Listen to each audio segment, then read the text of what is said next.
Krishna. Thank you all for coming on this very wet Friday evening.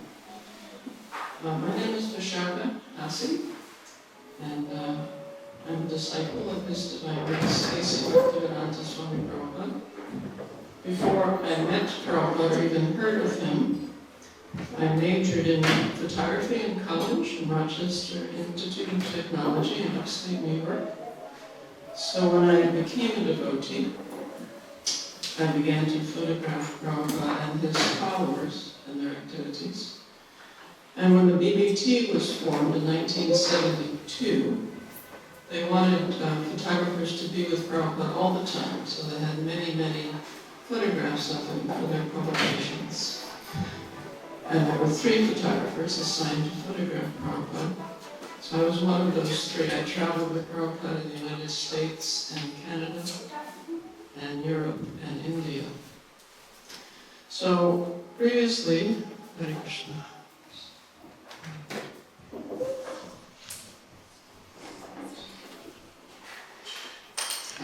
Hare Krishna. Previously, when I made slideshows of Srila Prabhupada, I didn't discriminate who took what picture. But recently I was asked to make a show of pictures I took. So this is that I took about 90% of the pictures in this show, in this slideshow. The first one, this is New Vrindaban. Prabhupada was very keen for these farm communities. New Vrindaban was the first of what became many, many farm communities. And Prabhupada went there regularly to New Vrindaban to encourage the devotees and to instruct them also. And he himself was quite happy to be in New Vrindaban,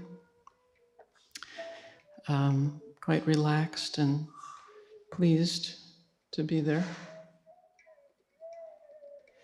And he would sit on the lawn, as you see, and instruct the devotees, and also have them read from his books, because whatever our engagements were or are, Prabhupada wanted the study of his books to be part of our daily activities without fail, so that we would become very much rooted in the philosophy of Krishna consciousness, and in that way remain devotees our entire lives. He also instructed in New Vrindavan his servant Upendra in cooking. Prabhupada traveled sometimes with a 3-tiered cooking vessel that he got in India. And in the bottom, he would have the dal, and from the steam created from the dal, in the upper tiers, he would cook rice and vegetables. So in that way, in one container, you have dal, rice, and vegetables all together. So here he's instructing Upendra in how to do this. It's a bit of an art. There you can see just the portion of this cooker. There you can see a bit more of it. The vegetables are going in under Prabhupada's watchful eye. And here, while Upendra's doing something else, Prabhupada is giving it a stir. And there you can see the entire cooker. So the top, you see, is concave. When everything was cooked, meaning the dal, the rice, and the vegetables, Prabhupada would turn over this top and put a little ghee in it, and then some spices to make a chaunce, and put that chaunce in the dal and on the vegetables. So it was a very practical arrangement for cooking.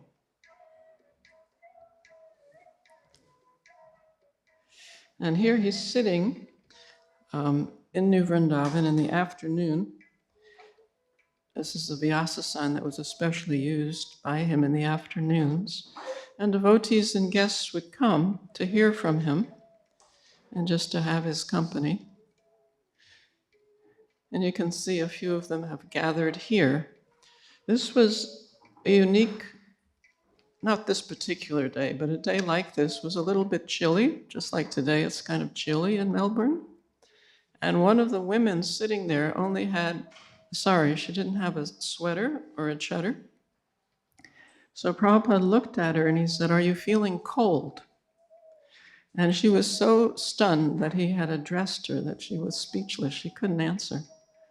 And then Prabhupada turned to the temple president of New Vrindavan at that time, Koladri, and said, you should ask the devotees if they need anything. They may not come to you, especially the women, saying what they need, but you should ask them regularly.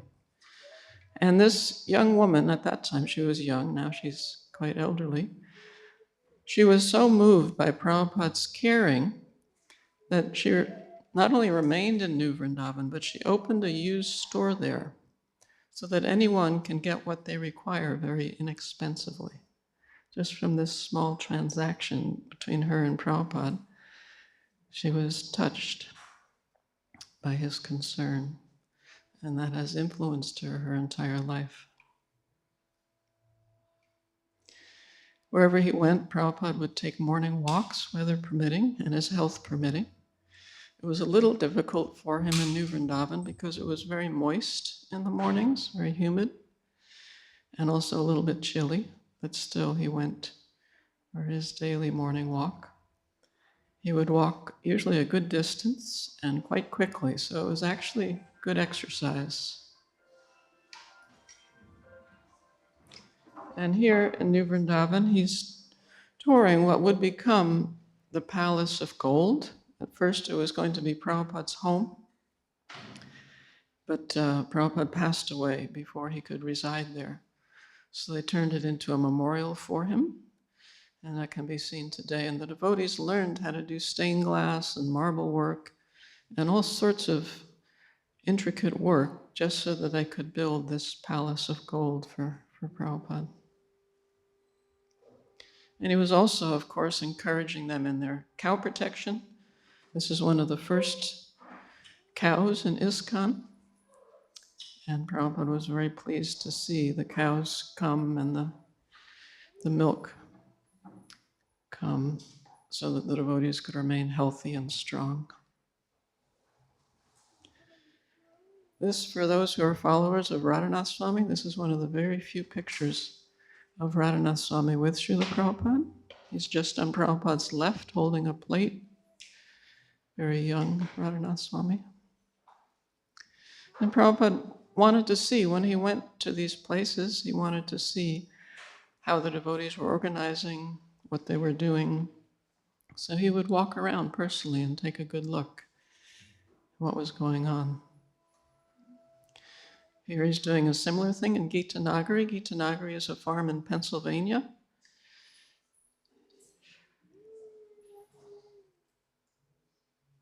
The devotees are showing him the vegetables that they grow, and Prabhupada's pleased by that. And they have this apparatus for collecting the milk. Once the cows are milked, it's collected and cooled so it doesn't spoil. And this on the left is Param Brahma. He's the leader of this Gitanagari farm. He took Prabhupada for a tour in this vehicle. They're looking at wheat, some wheat that was growing there. So one of the amazing things to see over the years of having the good fortune to photograph Prabhupada was how he would go to a place and there would be very simple, rudimentary facility in that place. But he had a vision, and he had patience, and he had a tremendous ability to inspire his followers. And so what came after just a few years from Prabhupada doing this in different places was amazing temples and many, many devotees also. So in Bombay, we started off with no facility. The beginning was huge pandal programs. And then the devotees got a flat in this building, a Kash Ganga building. Here Prabhupada is meeting with a very elderly brahmachari. They had a very friendly meeting. Prabhupada appreciated that he was a sincere person. And then we moved to Juhu. This is on Juhu Beach. The temple, for those who have seen it, we have a huge marble temple there. At this time, we just had a piece of undeveloped land, and Prabhupada would again walk every morning. And this person with the book and the glasses in the middle is Dr. Patel. Dr. Patel felt that he was a Vaishnava. He was raised in a Vaishnava family. He knew Bhagavad Gita, all 700 verses by heart. But in discussing with Prabhupada, they had heated arguments because it turned out that Dr. Patel had an impersonal understanding of Bhagavad Gita. He did not understand the philosophy that Krishna is simultaneously one with and yet different from his energies. And as a result of this misunderstanding, there would be a lot of dissension and, along with laughter also, and very animated talks, a lot of expression. I actually found one talk, I could read it to you so you get a flavor of what they went through on these morning walks. This is March 23rd, 1974 on Juhu Beach. Dr. Patel says, so seed is the real thing, and that seed is Krishna. Prabhupada, yes. Dr. Patel, so everything is Krishna. Prabhupada, again, everything is Krishna. Again, same nonsense, same nonsense. Krishna says, I am not that. Matstani sarvabhutani naham teshvu avastitam. By me, in my unmanifested form, this entire universe is pervaded. All beings are in me, but I am not in them. Dr. Patel, Nacha matstani bhutani pasya me yogam aishvaryam. That's the next verse. Prabhupada quoted 9.4 of Bhagavad Gita. Dr. Patel is quoting 9.5. And it says, and yet everything that is created does not rest in me. Behold my mystic opulence. Dr. Patel says, that is correction. The second shloka is correction. Prabhupada, no, it is not correction. We fools cannot understand him clearly. Just like in this hotel, along the beach, there were so many hotels. There is so much furniture, so many rooms. But if you say everything is hotel, that is nonsense. Dr. Patel, but without furniture, hotel cannot be. Without building, hotel cannot be. Prabhupada, but if you say the furniture is the hotel, that is less intelligent. Dr. Patel, but then you take out the furniture, hotel will not be there. Prabhupada, that's all right, but you cannot say the furniture is the hotel. That is nonsense argument. Hotel is furniture. You cannot say everything is hotel. The furniture is hotel, the rooms are hotel. What is this? There must be varieties.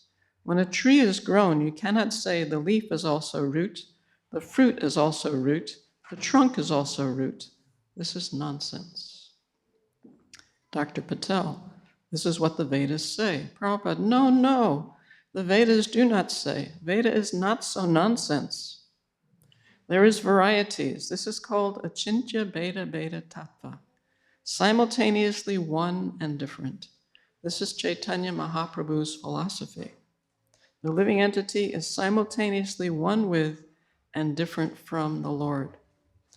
Dr. Patel, that is a philosophy. Prabhupada, just like my same example, the water is matter, the land is also matter. As matter, they're one, but as water, it is different from land. That is simultaneously one and different. Dr. Patel, beta? Prabhupada laughs. You are simply thinking abeta. Abeta means non-different. That is your deficiency. Dr. Patel, I will try to understand your beta also, but abeta is more important for me. Prabhupada, but you should come to this. In abeta, there is betas. In the non-difference, there are differences. It is a very simple thing. My hand is not different from my body, but still, hand is not body. A child can understand. Dr. Patel, but when the child grows, he does not understand this. That is the misfortune. Prabhupada, that is Mayavad. Achintya bheda, this is right philosophy. Achintya bheda. At the present moment, we cannot think of how one thing is simultaneously one and different. Therefore, it is achintya, inconceivable. So in this way, the morning walks were very instructive and very heated and often very philosophical. And they went on for years. Actually, Prabhupada came to Juhu regularly. There was tremendous legal problems in getting the land. So Prabhupada came there regularly and spent a long time. And each time he would have these interactions on the beach for his morning walks. And you can see there was a lot of expression and also laughter. And after Prabhupada passed away, this same Dr. Patel wrote an article for Bhaktivedanta Godhead magazine about these morning walks he had with Srila Prabhupada. And he called the article, "My Life's Most Precious Moments." He was deeply affected by his experiences with Srila Prabhupada.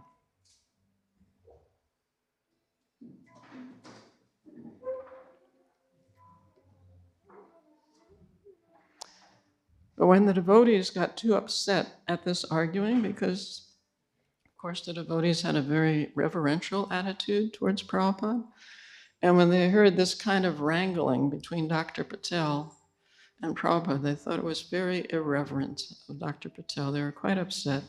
So Prabhupada started this very unusual policy that as we walked, he would have someone read from the Krishna book. And when that happened, Dr. Patel would no longer join us. He enjoyed the argumentative relationship, and so when there was just reading, he would stay away. You can see on the left there, a devotee is reading from the book as we walk. So this is coming back to the property. My husband took this picture. I'm on the left there.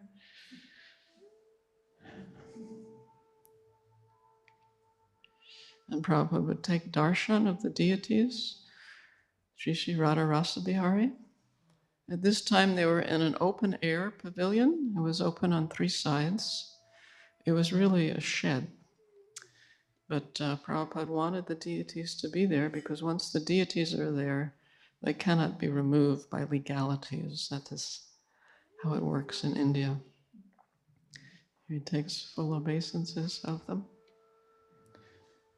If you've been to Juhu, you've seen these same deities now in their enormous, beautiful marble palace, but here it was very simple.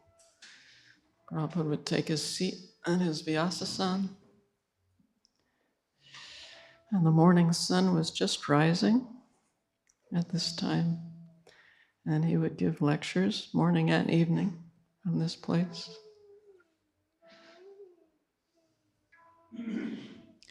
This is Guru Puja. It was in March of 1974 in Juhu that Prabhupada introduced this Guru Puja that we now sing every morning, Shri Guru Charana Padma, and they would offer arti to him.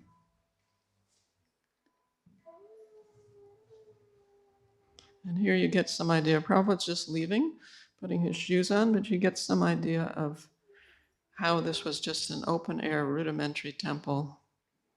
It looks more like a little gymnasium or something than a temple.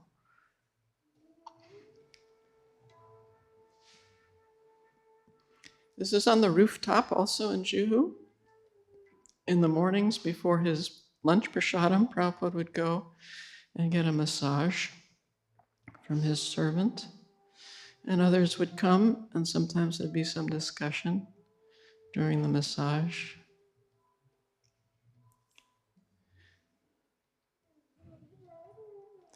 And in the afternoons, he would have his lunch prasadam and take a nap usually. In the afternoons, he would go up to the same rooftop, and again, there would be darshan. Sometimes he would read from his own books, and he would comment that these books actually were not written by him. He felt they were written by Krishna, simply taking dictation. This was a special occasion. It was in the afternoon, and Prabhupada went up a little bit early for this afternoon darshan, and I also was there a little bit early, so it was just Prabhupada and me. No one else had come quite yet.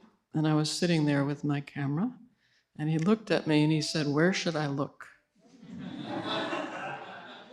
See, all of you got it. I had no idea what he was talking about. I had been photographing him for 2 years by then, and he never said that to me before. My mind was racing, and finally I got it. Where should he look so I can take a picture? And then my mind was racing again. What should I say? And so after I don't know how many seconds, I finally said, "Wherever you like, Srila Prabhupada." So he turned to his right like this, just like that. So this is the one picture out of thousands that is a posed picture, at least one of mine. There may be others by other photographers. And it'd be a very relaxed time on the rooftop. Anyone could come and exchange with Prabhupada. Sometimes devotees, sometimes the people. There were, as you see in the background, those are tenant homes. There were many, many tenants on the property, and some of them were curious about Prabhupada and his teachings, so they would come up to try to understand something about his teachings. But he was very relaxed generally in India and not rushed at all. Here are the little girls in the complex. The children of the tenants came up to do this little dance for Prabhupada. It was quite cute. And one of them offered him a garland.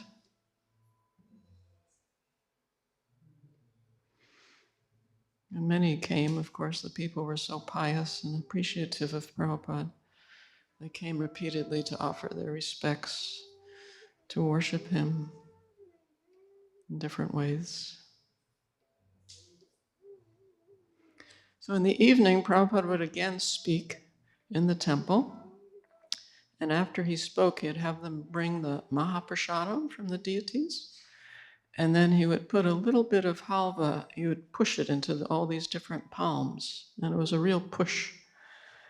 And the children that you see there, very often they would get some halva and then go to the back of the queue and get some more halva and go to the back of the queue. And Prabhupada would wave a finger at them. He was aware of what they were doing, but he would give them seconds and thirds.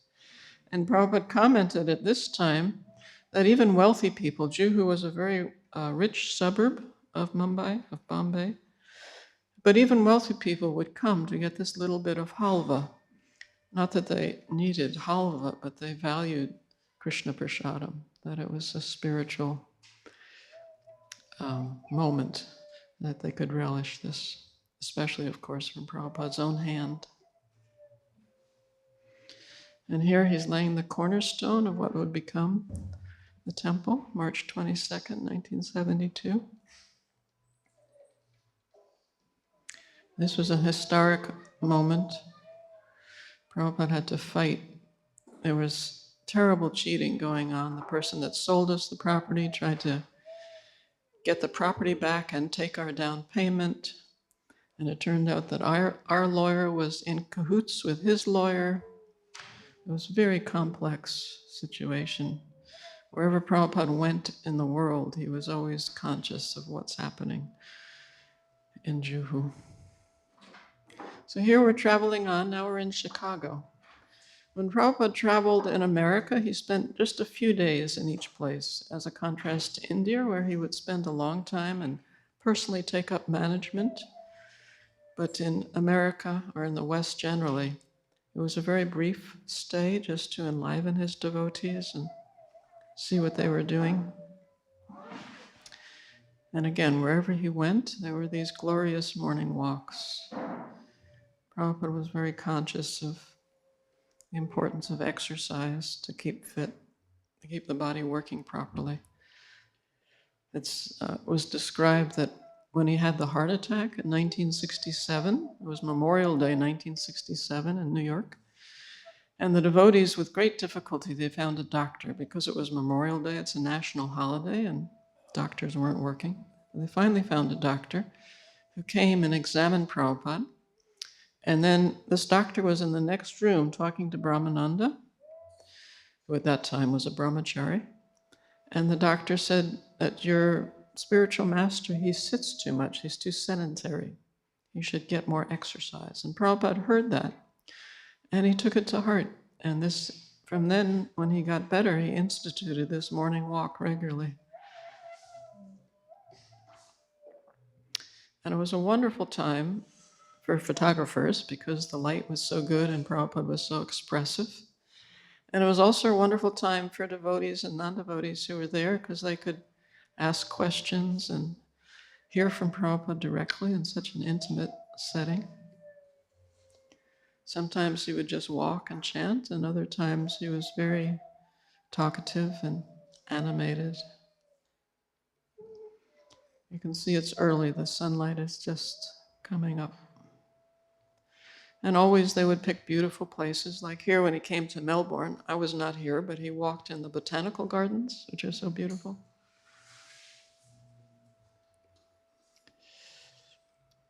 Also, Prabhupada had a great sense of humor. Very often the devotees would be laughing. I guess we could probably see it better if these lights weren't on. I don't know if those lights have to be on. They're kind of on the screen. Not sure. So here he's taking darshan off. If the lights were not on. Well, is that all right? Okay. Prabhupada's in the dark. I don't know if that's bad, but that's better for viewing. These are the deities in Chicago, Sri Sri Kishore Kishori. And my husband is there. He's behind Prabhupada. There's a sannyasi with a danda, and then just behind him is my husband. He's filming Yadubara Prabhu. You can see him better here. And Prabhupada offers obeisances. He's filming. Many of the films we see of Prabhupada were taken by my husband, Yadubara Prabhu. And then after taking darshan of the deities, he would come and sit on the Vyasasan, chant Jai Radha Madhava. And whenever Prabhupada went anywhere on these tours of the United States and Canada, everyone from all the devotees from hundreds of miles around would come to that temple to have his association. So the temples would fill up. You can see here that it's very, very crowded. The temple president in Chicago, Jai Govinda, is offering the arti to Prabhupada. And then, of course, there's kirtan and wonderful dancing.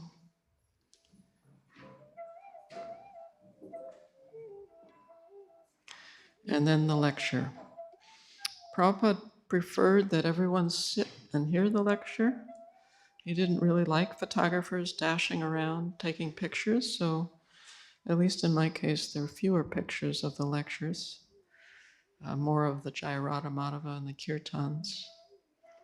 But it was important to Prabhupada that we all hear. Then he would meet with interested people in his room. He very much liked it when devotees could find leaders in the community and bring them to him so that he could discuss with them Krishna consciousness and how it can be applied in the communities, how it will help their leadership efforts.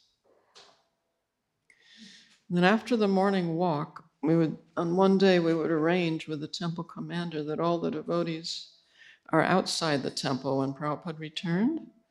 And we'd take this group portrait. You can see Prabhupada's kind of glowing there in a semicircle on the sidewalk. So we did this regularly, as much as we could in every temple. It was a monumental achievement for Prabhupada to have so many temples and so many followers throughout the Western world. Just exactly what his spiritual master requested, to bring Krishna consciousness to the English-speaking people of the world. So here he's arriving in Los Angeles. This was before 9/11, so that everyone could go right to the gate, and devotees went en masse. There was no room for the passengers in the airports because there'd be hundreds of devotees, and you could see they would bring garlands, they would have incense, and sometimes they'd have ghee lamps, just ready to do an arti for Prabhupada. And there'd be such enthusiasm. Here he comes to New Dwarka, and there's a balcony in New Dwarka, so people on the balcony are throwing petals down as Prabhupada enters the temple room. It's raining petals.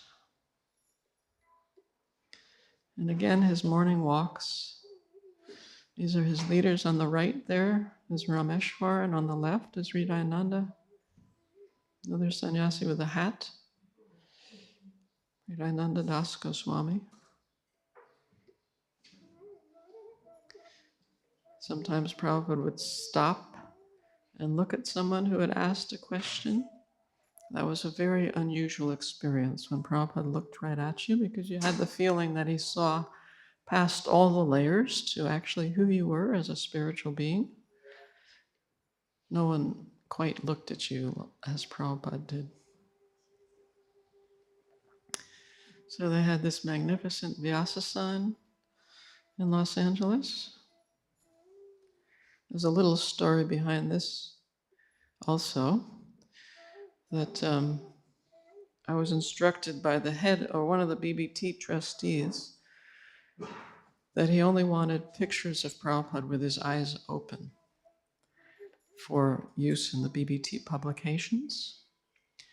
So Prabhupada was singing Jai Radha Madhava with his eyes closed. So wanting to follow instructions, I mean, I love pictures of Prabhupada with his eyes closed, but at this time, I was being an obedient servant of the BBT trustee. So I was just sitting, waiting for Prabhupada to open his eyes. And Prabhupada kept his eyes closed for a long time, singing Jai Radha Madhava. And all of a sudden, on my backside, I felt a thump. I had no idea what it was, and I looked around, and a sannyasi had hit me with his danda because I was sitting there doing nothing, and he didn't want a woman sitting in front of Prabhupada doing nothing, so he felt it was time for me to move on. And I looked at Prabhupada, and he had his eyes opened. So he saw that transaction, what he thought, on the one hand, he's singing about Radha and Madhava enjoying in the groves of Vrindaban with Yasoda and the gopis.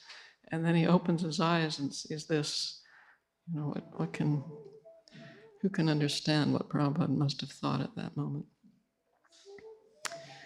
So here he's giving his talk in Los Angeles. And this was the time that he said that he got the instruction from his spiritual master that if you get some money, you print books. And Prabhupada said, therefore, I am saying, where is book, where is book, where is book? You print as many books in as many languages, and then Krishna consciousness will automatically increase throughout the world. Los Angeles was the Western world headquarters of the International Society for Krishna Consciousness. Pujaris would come there from all over North America to learn the art of deity worship and Prabhupada's instructions. And after every lecture, he would pass out these Prabhupada cookies. This was an important part of it. He had a small garden in Los Angeles. In the afternoons, he would sit there, just enjoy the outdoors environment, and people would come. This is a letter that he received from a priest. The priest started traveling with Satsvarup Das Goswami, and he was very appreciative of the philosophy and of what the devotees were doing. So he wrote this letter, and Prabhupada was reading it at this time.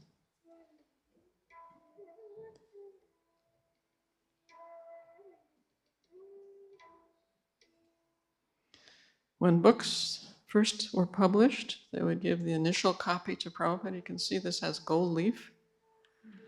And Prabhupada was very excited and enthused to receive these first editions, to see the books indeed were being published. And he would take the time, especially to look through the paintings that the artists had done. Here you can see this is an angry Lord Nrsimhadev there in the painting.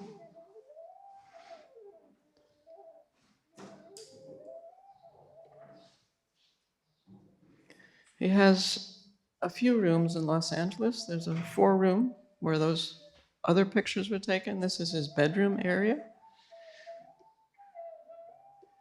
And then this is a 3rd room with sunlight.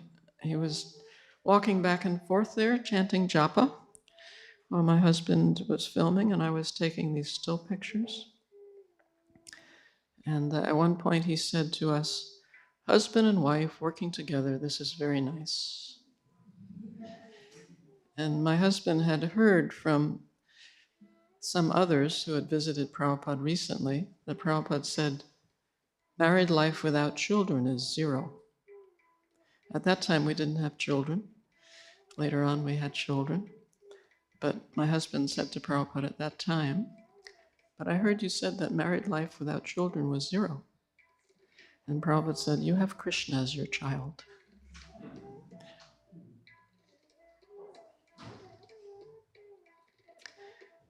Also at this time, he pointed to a very beautiful painting of Jagannath Das Babaji, who was sitting on a rock chanting Hare Krishna with his beads. And Prabhupada commented, "Such an old man, and still he is chanting." I took that to mean that we shouldn't use old age as an excuse to stop chanting. So in Los Angeles, there were many, many projects going on, and Prabhupada took the time to tour. This is Spiritual Sky incense. You can see on the left, the devotees made this incense and sold it in shops. On the right, as I mentioned, there were 3 photographers. So on the right is another one of those 3, Bhaktivedanta Swami, very accomplished photographer. He took many wonderful pictures of Srila Prabhupada, very sensitive photographer.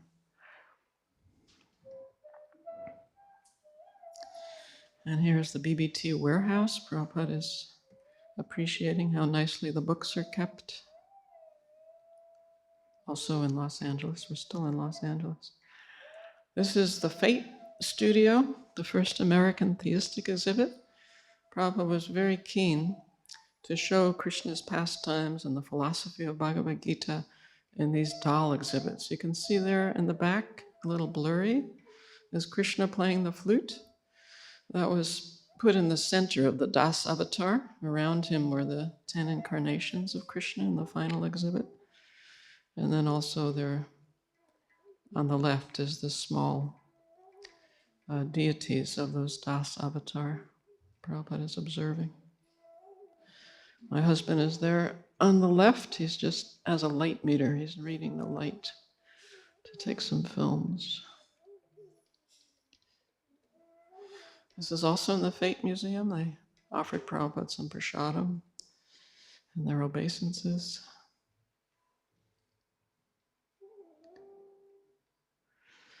Prabhupada was just leaving, and that's the Fate Museum, or Murti of him writing in Vrindaban.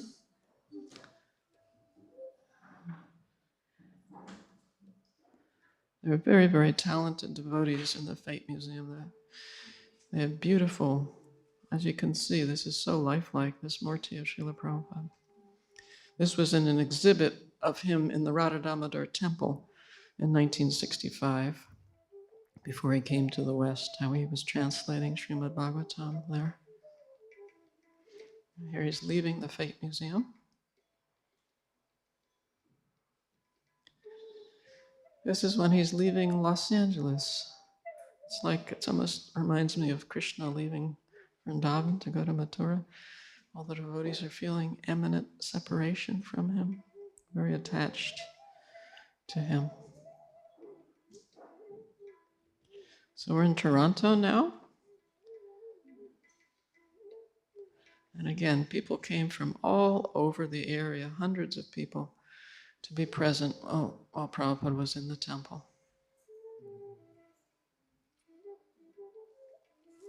Here he's meeting with a couple in his room, Toronto. He would take time to give personal advice and encouragement. And the morning walks. Again, you can see, even though it's summer, it's a bit chilly. The taller devotee on the right, the Indian devotee with his hand in the bead bag, that's Subal Vilas. And they had very nice discussions, he and Prabhupada, on these walks. There you can see him again on the right. He invited Prabhupada to come to his home, which Prabhupada did. There's a good view of Subal Vilash Prabhu. And here Prabhupada visited his home. Again, Prabhupada was very patient in that he wanted to embrace as many people as possible and enthuse them with Krishna consciousness. So he would take the time and make the effort to go to these various places just to do that.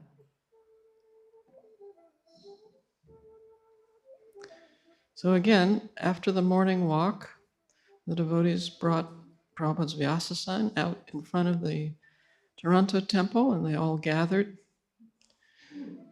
Under Prabhupada's instruction, they found this church and they purchased it. It's in an excellent location. It's still the temple today in Toronto. You can see that it's an enormous facility.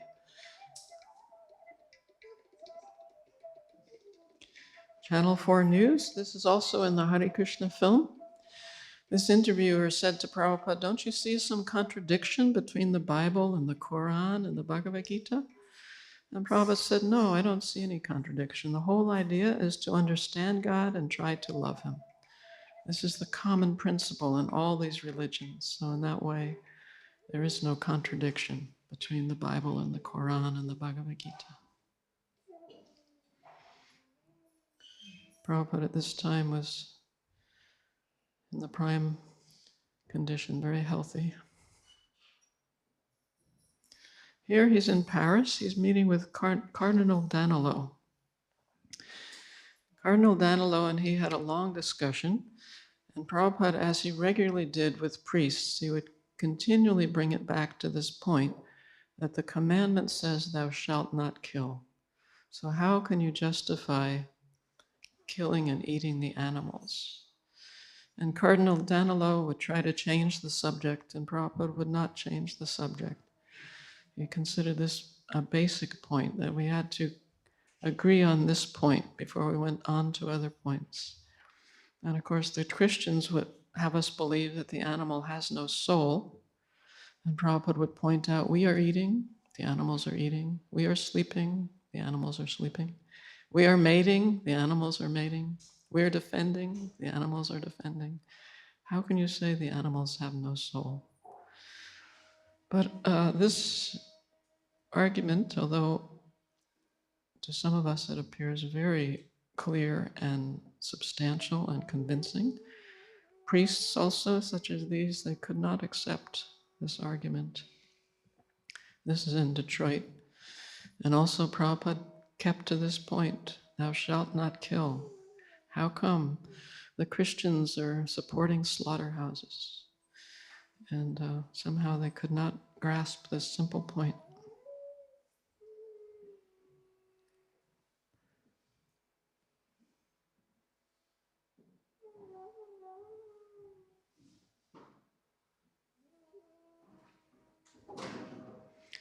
Here we're in Berkeley, California. Prabhupada is meeting with Yogi Bhajan and Jane Mooney. They wanted to invite, especially Yogi Bhajan, was organizing a Unity of Man conference, and he wanted to invite Prabhupada there. And Prabhupada's reply was that that's very good, you want unity, but unless we accept a common father, how can there be unity? That if we all think we have a different father, then we'll all have different interests. If we accept the common Father of God, then we can feel each other to be brothers and sisters and then have some unity. So although sometimes there would be differences between Prabhupada and these guests that came to see him, Prabhupada was always very respectful towards them and very appreciative. He told Yogi Bhajan that you're from the Kshatriya class, where as Vaishnavas, we're Brahminicals, so you please help us, you can protect us from harm. And that way he was trying to create unity. And devotees very often would invite the press to come to meet Prabhupada in the airport when he arrived or in his rooms. And seeing Prabhupada exchange with reporters was unusual because Prabhupada spoke directly to the reporter as a person. Rather than making general statements, he would address the reporter individually, which very often took them off guard.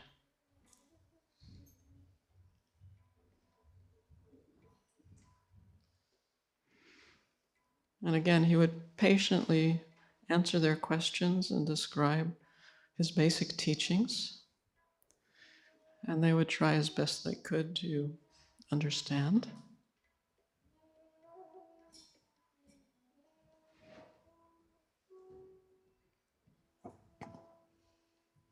Prabhupada was wonderfully expressive. These are all different reporters the devotees have invited to meet him. Now, this one reporter, this was an unusual experience. This reporter was from the Associated Press, and he was actually the religion reporter for the Associated Press. So I could read a little bit of this conversation. This was July 16th, 1976, the religious editor of the Associated Press. Prabhupada says, "There is a car and there is the driver.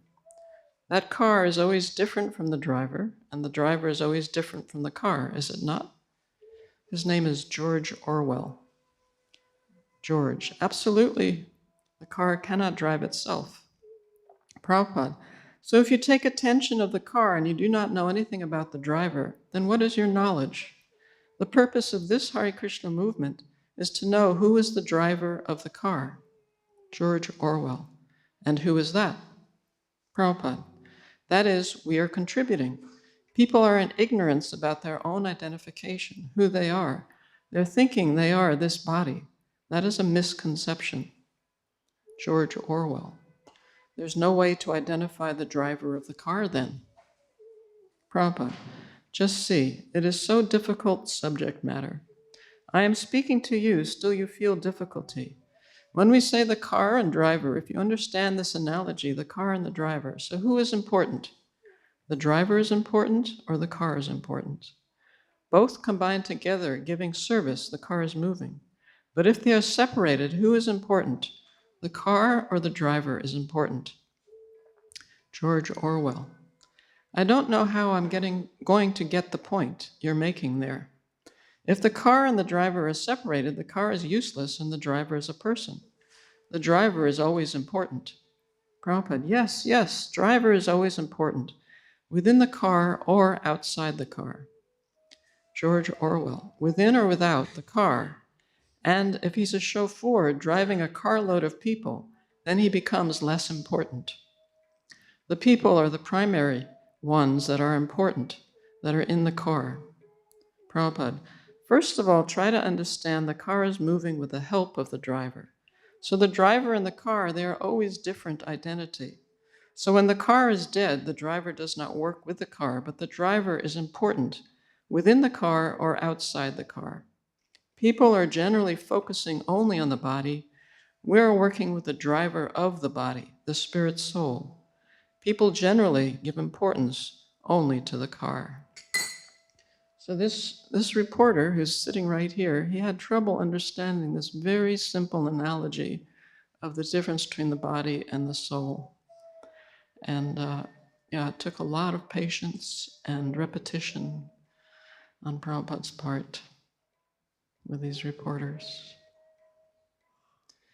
But they were very keen for these reporters to publish in their newspapers, to advertise Rath Yatra, so that more people would attend. So they had these reporters come before Rath Yatra, so their articles would appear and make people aware of the festival.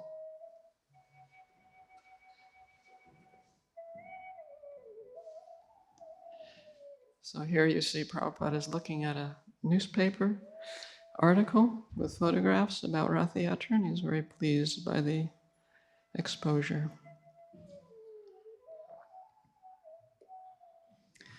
This on the right is John Hopkins. He's a professor at Franklin and Marshall College. He's also in the film, the Hare Krishna film. And he met Prabhupada several times. This time, at this meeting, he told Prabhupada that he was compiling a book of the statements of different religious leaders and what would Prabhupada like to be included in this book from himself. And Prabhupada quoted a verse from the first canto, second chapter, text 9 of Śrīmad Bhāgavatam, that life's desires should never be aimed at sense gratification, and that those who are involved in religious activities should never use their material acquisitions for sense gratification.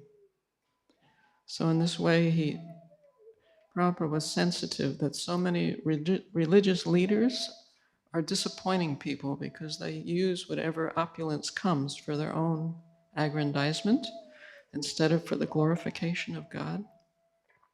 So he felt this was the appropriate message to be included in this book by Dr. Hopkins.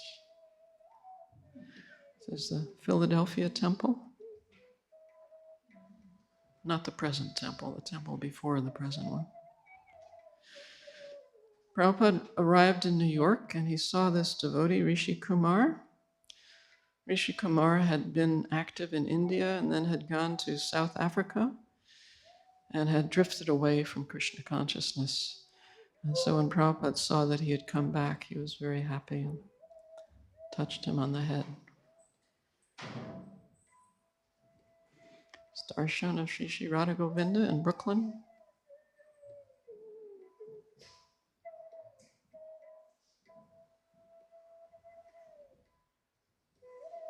And here Prabhupada's having some exchange with a child. As Prabhupada walks to the Vyasasan from the altar, he's having a little exchange with one of the children.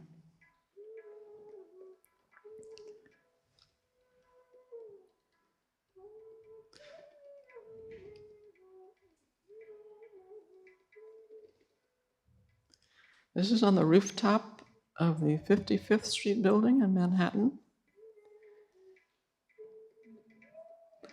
At this time, one of these devotees asked Prabhupada, "What are your plans for the future?"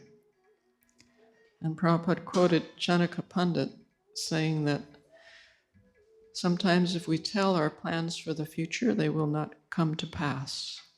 So he refrained from saying what his plans for the future were.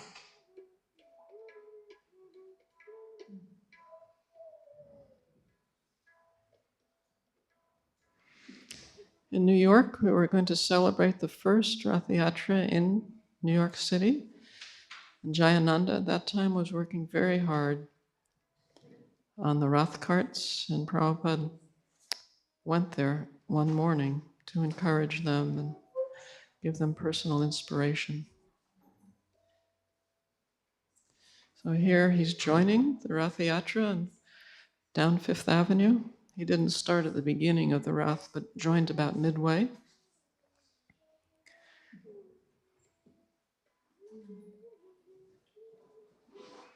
Now we're in Bhaktivedanta Manor in England. This, of course, was the home that George Harrison gave to the devotees as a donation. And Prabhupada again would sit in the afternoons and relax on the lawn there, speak with the devotees and the non-devotees who came, and had some exchanges with the children.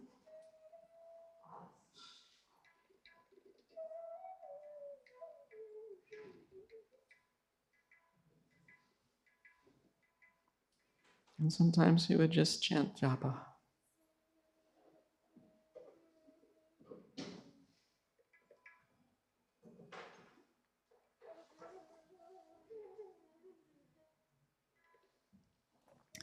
So that when Prabhupada first went to the manor, the deities, he wanted to install the deities, but they weren't quite ready to be installed.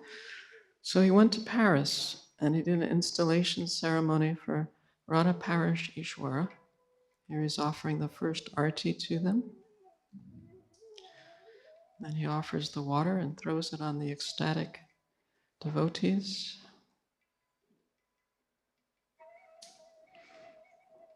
Of course, there's tremendous enthusiasm. And now he's returned to England, and he personally does the bathing ceremony for Sri Gokulananda and Radharani also, the Abhishek.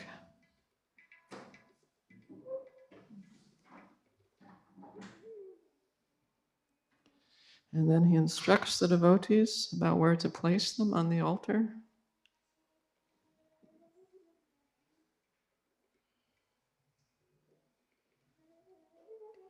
And then Prabhupada himself did the first arti for Sri Sri Radha Gokulananda.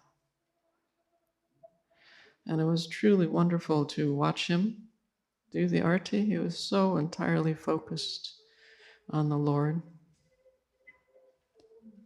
You get a bit of an understanding there of how he was meditating on the pleasure of the Lord.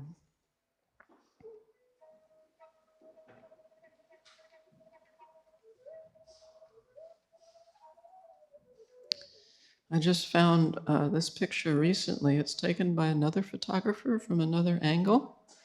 You can see me, I'm on the left, just on the left of the altar. That's where I was taking those other pictures, like this one.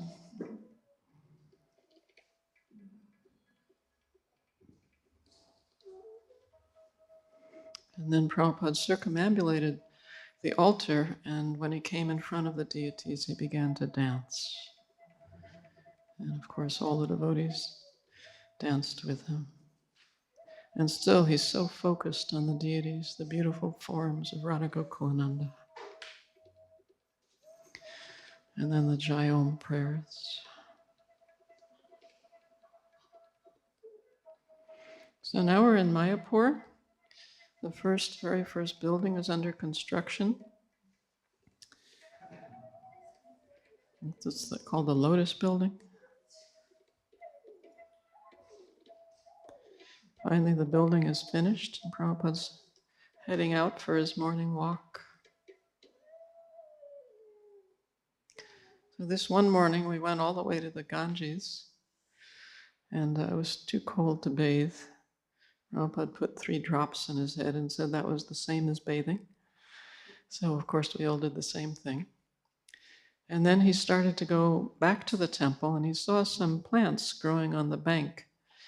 And he asked the gardener, his disciple, whose name was Kanva, "What are these plants growing here?" And Kanva said, "Oh, they're useless, Prabhupada, they're weeds." And Prabhupada replied at that time, "Actually, there is nothing that's useless in Krishna's creation. We simply don't know what the use is."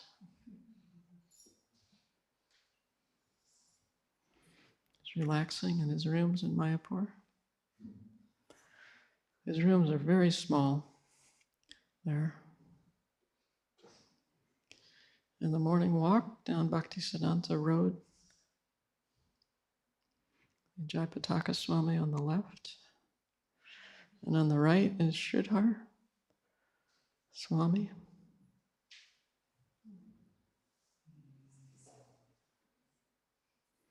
Again, on the left with the dark sweater is Jayapataka Swami. On the right is Sridhar. I think he was a brahmachari at that time, Sridhar Das Brahmachari. Returning to his rooms. This was the cornerstone laying ceremony in Mayapur. Prabhupada invited his godbrothers from Mayapur and Navadvip to come for this historic occasion. And many of them came to participate in this cornerstone laying ceremony. This one with the microphone is B.V. Puri Maharaj. Although some of Prabhupada's godbrothers were critical of Prabhupada for different things and perhaps a little envious of him, this B.V. Puri Maharaj was very supportive and very encouraging and enthusiastic. He invited Prabhupada and his followers to come to his Gaudiya Math in Visakhapatnam, and he hosted us for a week there, gave us feasts every day, and had nothing but praise for Prabhupada's accomplishments and qualities. So here they're 10 foot down inside the pit to lay the cornerstone. They had many auspicious items, including a gold Seshanag with a ruby on his head that they placed there, and many, many other items. This is B.V. Puri Maharaj with Srila Prabhupada. This is Prabhupada's godbrother, Sridhar Swami. When he came to visit Prabhupada in Mayapur, someone came to Prabhupada's room and told him that Sridhar Swami has arrived. And Prabhupada jumped up from his seat and ran down the hallway and down the stairs and met Sridhar Swami coming up. They met on the landing. And they were very happy to see each other after a long separation. They were talking very animatedly and smiling. And arm in arm, they climbed the stairs and went back to Prabhupada's room. And there they had a long conversation about their past, preaching on behalf of Srila Bhaktisiddhanta Saraswati Thakur. Prabhupada had great respect. There were some differences in terms of management between Prabhupada and Sridhar Swami, but as far as the philosophy of Krishna consciousness, they were in complete agreement. And Sridhar Swami is older than Prabhupada in terms of physical age and also in terms of when he was initiated, when he took sannyas. So Prabhupada was very respectful towards him. And this young man was resisting shaving up, so when he finally shaved up, Prabhupada teased him by pulling on his sika.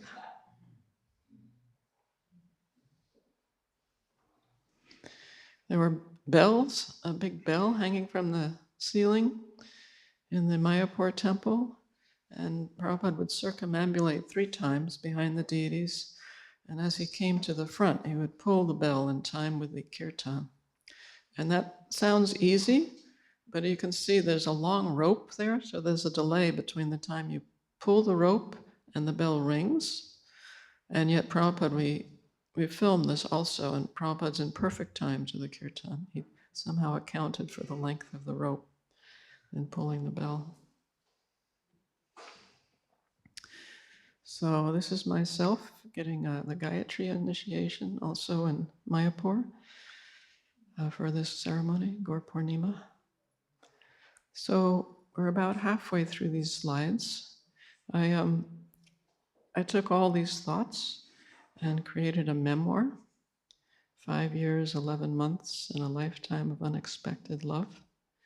By Krishna's causeless mercy, it was received an award.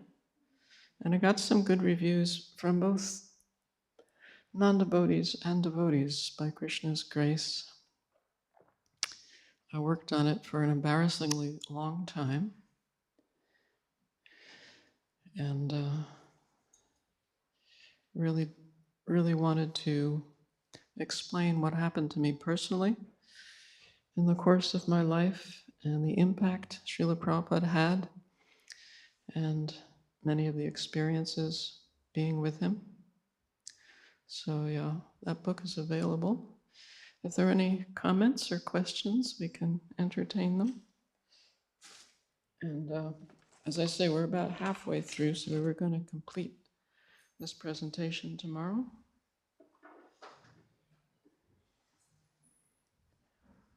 Thank you very much. See, I can't exactly see the clock. What does it say? 8:35, yeah. So we have time for some comments or questions. Yes, please. Hare Krishna, I just wanted to thank you for making the movie. Oh, thank you. Prabhupada, because my mother actually watched the movie with me at cinemas in the Netherlands, and it was very helpful because I joined ISKCON somewhere when I was 5 or 6, and since then she was, well, very much against it actually, and I had a very bad relationship with her. And we watched the movie last year and it changed her mind. Oh, that's wonderful to hear. Thank you. Yeah, now she's actually planning on coming here for a whole month. Oh, how wonderful. Oh, that's glorious. Thank you so much.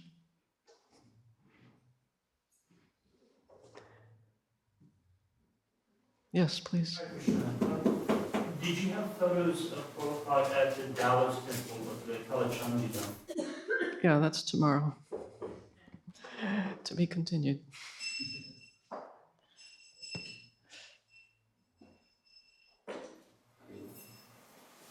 Because I'm new here, do you know, Mataji, about the story about this temple? How Prabhupada installed these deities or not? Or how it happened? I'm sure somebody, I didn't come to Australia with Srila Prabhupada, but perhaps someone here must know that.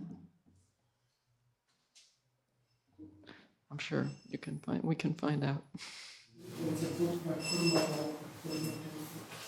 Sorry? Oh yes, Kurma Prabhu has written a great transcendental adventure, yes. Kurma Das has written a book about that.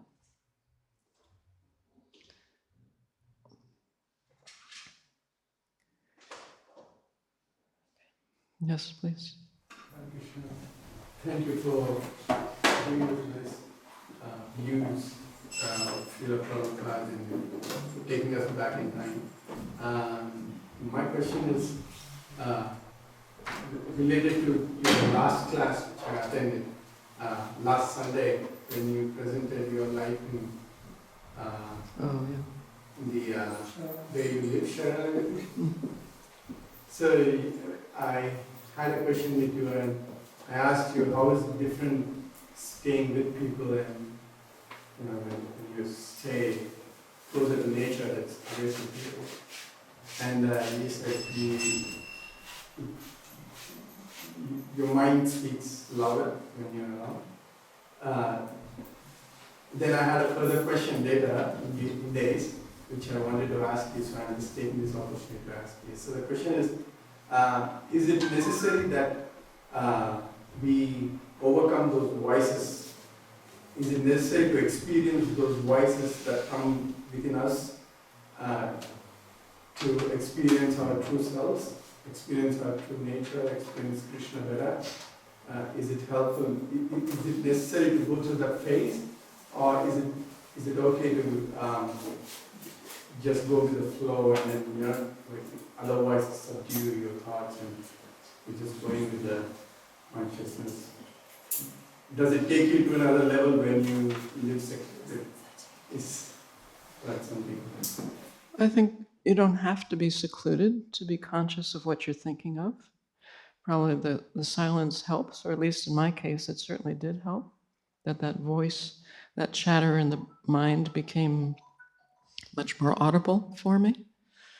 So in that sense, it was helpful for me. But I think that the goal is manmana bhava madbhakto. We want to always think of Krishna. So if something's in our mind that is not Krishna, it's good to be aware of that so that we can try to Krishnaize it. But if we're not aware of our thoughts, then it's a kind of asleep. We're asleep to what we're thinking. So it's good, I think, to be aware of our thoughts, and if they're beneficial, then we can encourage them, and if they're not, we can try to purify them, and that will help our progress in Krishna consciousness. But I don't think it's essential that you have to be in an isolated place to do that. Just for me personally, that helped.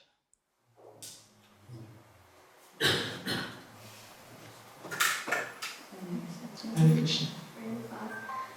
I was wondering if you could say a little bit about how, obviously you've had these experiences very closely with Srila Prabhupada, and I was wondering if you could say how we, as people who haven't directly associated with him and haven't had that chance, how we can still be connected with his mission and the inspiration that he could give all of you in his personal association, how we can stay connected. That's a very important question. Recently we started interviewing Prabhupada's female disciples to make a book. It's called The Bond of Love, Srila Prabhupada and His Daughters. So not all of these women that were initiated by Srila Prabhupada had his personal association. Some of them were never in his presence, not even to hear a class. And yet they devoted their lives from a young age to today, 40 years or more, to his service. So for me, in trying to compile this book, that was a very important question, because today none of us will have Prabhupada's personal presence, and yet we still can be inspired by him. So how can we do that? So these women have various answers, and one is that what he's presenting is so logical and so pleasing that you want to participate in it. And then when you go on to hear of his qualities and how he conducted himself and the energy that he put in to trying to fulfill the mission of his spiritual master, and the glorious nature of that service, then that's all we want to do. That makes life so rich and full. And if we can see that in light of non-devotees and how they're wasting their lives and wasting their times and suffering, just continually suffering, and trying to end that suffering in ignorant ways, like through drugs, through alcohol, through ridiculous entertainment, then all these things together, and it can drive us to be inspired continually in Prabhupada's service.